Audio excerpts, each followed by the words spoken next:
Hello everyone, welcome to Excellence Online Academy. Today our class is essay writing. My name is Mohsen Ali and I'll be teaching you introduction about essay writing. जैसा कि आप सब लोग जानते हैं, essay writing एक बहुत important subject है। जो भी स्टूडेंट्स CSS, PCS या कोई और कॉम्पिटिटिव एग्जाम देना चाहते हैं, उनके लिए ये पेपर पास करना बहुत ज़रूरी होता है। ये ऐसे राइटिंग का पेपर सबसे मुश्किल पेपर समझा जाता है, तो इसलिए हम इसको बेसिक्स से स्टार्ट करते हैं। आप सब लोग जिन्होंने अभी हमें ज्वाइन किया है, उनके लिए इसको आसान बनाते हैं। सबसे पहले इंट्रोडक्शन टू ऐसे राइटिंग। व्हाट इज एन ऐसे? ऐसे क्या होता है? जनरली स्टूडेंट्स को आइडिया नहीं होता कि ऐसे राइटिंग क्या होता है, ऐसे क्या होता है, ऐसे को किस तरह लिखना चाहिए। ये जानना क्यों ज़रूरी है? ये जानना इसलिए ज़रूरी है क्योंकि कुछ स्टूडेंट्स बम्बास्टिक लैंग्वेज और डेकोरेटिव सेंटेंसेस के पीछे जाते हैं और ऐसे को एक स्पीच बना देते हैं। ऐसे कोई स्पीच या सरमन नहीं होता, ना ही ये कोई नावल या ड्रामा होता है। Essay is a piece of writing which is coherent and persuasive in nature. ये एक ऐसा राइटअप होता है जो परसुएसिव होता है, जो पढ़ने वाले को लॉजिकल लगे, जो पढ़ने वाले को आसान से समझाया जा सके। इसमें जो लैंग्वेज होती है वो बहुत कोशिश की जाती है कि सिंपल लिखी जाए, आसान लिखी जाए, ताकि पढ़ने वाले को कोई परेशानी ना हो। तो स्टूडेंट्स के लिए ये मशवरा है कि आप पहले बेसिक्स से स्टार्ट करें। कभी भी ऐसे राइटिंग को इस तरह से ना स्टार्ट करें कि वो लगे कि ये कोई स्पीच लिखी हुई है या कोई नॉवेल लिखा हुआ है या कोई सरमन लिखा हुआ है। ठीक है। And it is also not some report writing. ये कोई रिपोर्ट राइटिंग नहीं होती जिसमें सिर्फ फैक्ट्स एंड फिगर्स हों हर जगह पे और फिर कंक्लूजन्स हों। ऐसे राइटिंग में आपको हमेशा अपना जो पॉइंट ऑफ व्यू है वो देना होता है और उसको फिर लॉजिकल आर्गुमेंट्स के साथ अपने पॉइंट्स को प्रूव करना होता है। एक कोहेरेंट पीस ऑफ राइटिंग होता है जिसको पढ़ के आप अपने पॉइंट ऑफ व्यू से आगाह कर सकें पढ़ने वाले को। राइट? आप जब ऐसा लिखें, ऐसे राइटिंग एक ऐसा पीस ऑफ राइटिंग होता है, ऐसा लिखना होता है ताकि पढ़ने वाले को लॉजिकली समझ आए कि आपका पॉइंट ऑफ व्यू क्या है। So it is a piece of writing which is coherent and persuasive in nature. ठीक है। ऐसे राइटिंग में जो सबसे इम्पोर्टेंट चीज है वो ये है कि ये एक क्रूशल पेपर है, पास करना लाजमी होता है और इसमें फेल्योर रेशो सबसे ज्यादा होता है। और डेफिनेटली इसकी वजूहात हैं, वो हम आगे चल के डिस्कस करेंगे। और दूसरी बात ये कि ये पहला एक्सपीरियंस होता है। हमने आज तक जो भी ऐसे लिखे होते हैं फर्स्ट ईयर इंटर या इवन ग्रेजुएशन में, वो 200 से 400 या 600 वर्ड्स के होते हैं।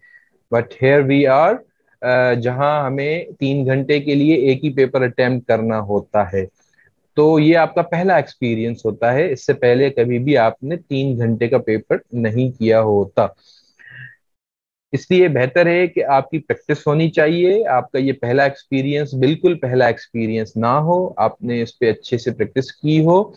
और फेल्यूर रेशो इसमें ज्यादा होता है जिसको आपको ओवरकम करना होगा।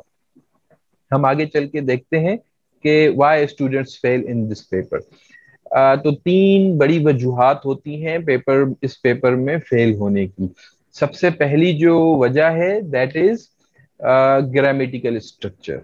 अगर आपके ग्रामेटिकल स्ट्रक्चर में कोई प्रॉब्लम है तो ऐसे राइटिंग में आप शुरू करें बेसिक से, पैराग्राफ राइटिंग से शुरू करें। अपने ग्रामर को सही करें, अपने स्ट्रक्चर को ठीक करें।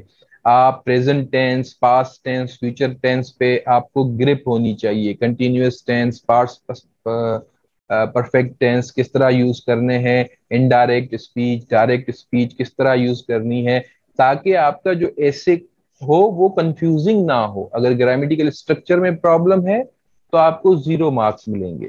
इसलिए आपको केयरफुल होना पड़ेगा। अपना ग्रामेटिकल स्ट्रक्चर सबसे पहले ठीक करें। अगर उसमें फ्लॉज होंगे तो आपके ऐसे राइटिंग के पेपर में आपको सक्सेस नहीं मिलेगी।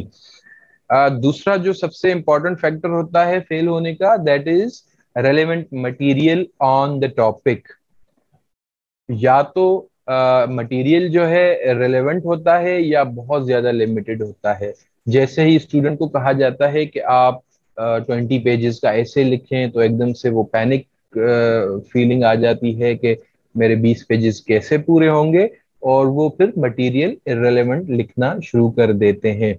या फिर इस डर से कि कहीं मैं इररेलेवेंट ना लिख लूं, वो बिल्कुल ही लिमिटेड कर देते हैं उसके स्कोप को, और वो फिर इनसफिशिएंट मटेरियल में भी ये पेपर फेल हो जाता है।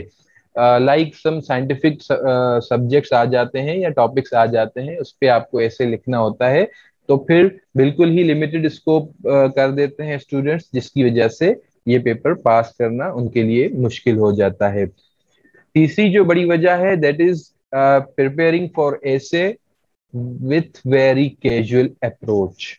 कि ये तो चलें ऐसे वाले दिन देखेंगे, जो टॉपिक होगा उस पे हम ऐसे लिख लेंगे, पास हो जाएंगे। इस तरह की अप्रोच आपकी नहीं होनी चाहिए।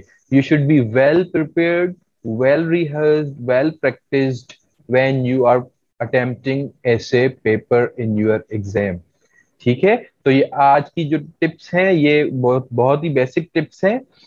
Can it be made easier? ऐसे राइटिंग को आसान बनाया जा सकता है? जी हाँ, बिल्कुल बनाया जा सकता है। किस तरह आसान बनाया जा सकता है, आज हम एक टिप को देखेंगे, और बाकी टिप्स हम इंशाल्लाह अपनी अगली क्लासेस में पढ़ेंगे। सबसे पहले है बेटर प्रिपरेशन ऑन की टॉपिक्स। आपको पता हो कि एग्जाम के पॉइंट ऑफ व्यू से कौन से टॉपिक्स की हैं, उन पे अच्छे से प्रिपरेशन करें। Democracy, education, women rights, human rights, politics, current affairs, international affairs, इन पे आपकी अच्छी प्रिपरेशन होनी चाहिए। राइट? जब आपकी अच्छी प्रिपरेशन होगी तो आपके पास मटेरियल सफिशिएंट होगा। सब्जेक्ट्स, टॉपिक्स जो फ्रीक्वेंटली आते हैं पेपर में, जरूर देखें। पास ईयर पेपर्स देखें, 5 साल पेपर्स देखें, उनमें जो टॉपिक्स आते रहे हैं उन पे आप अच्छे से प्रिपरेशन करें। And most importantly subjects of your interest, आप देखें आपका अपना इंटरेस्ट कौन से सब्जेक्ट्स में है। For example, if you are a student of biology और नेचुरल साइंसेज, तो आप कोशिश करें कि अपने सब्जेक्ट से रिलेटेड जो टॉपिक्स आए हैं पास पेपर्स में, उनको जरूर आप उन पे प्रिपरेशन करें। And if you are not a student of biological sciences, तो कोशिश करें कि उन टॉपिक्स को अवॉइड करें जो टॉपिक्स आपके सब्जेक्ट से, एकेडमिक बैकग्राउंड से रिलेटेड नहीं हैं। ज्यादा फोकस करें अपने सब्जेक्ट्स को, अपने ऑप्शनल सब्जेक्ट्स को, अपने एकेडमिक सब्जेक्ट्स को, ताकि आप कोई इन पेपर्स में ब्लंडर ना करें। बाकी दूसरी जो टेक्निक्स हैं, using better techniques and skills like cause effects and remedies, September approach, exemplifying the topic, and practice and assessment, ये हम अपनी अगली क्लास में पढ़ेंगे डिटेल्स में कि ये कौन सी अप्रोचेस हैं और इनको किस तरह यूज किया जाता है for writing a very good essay. Thank you very much for today.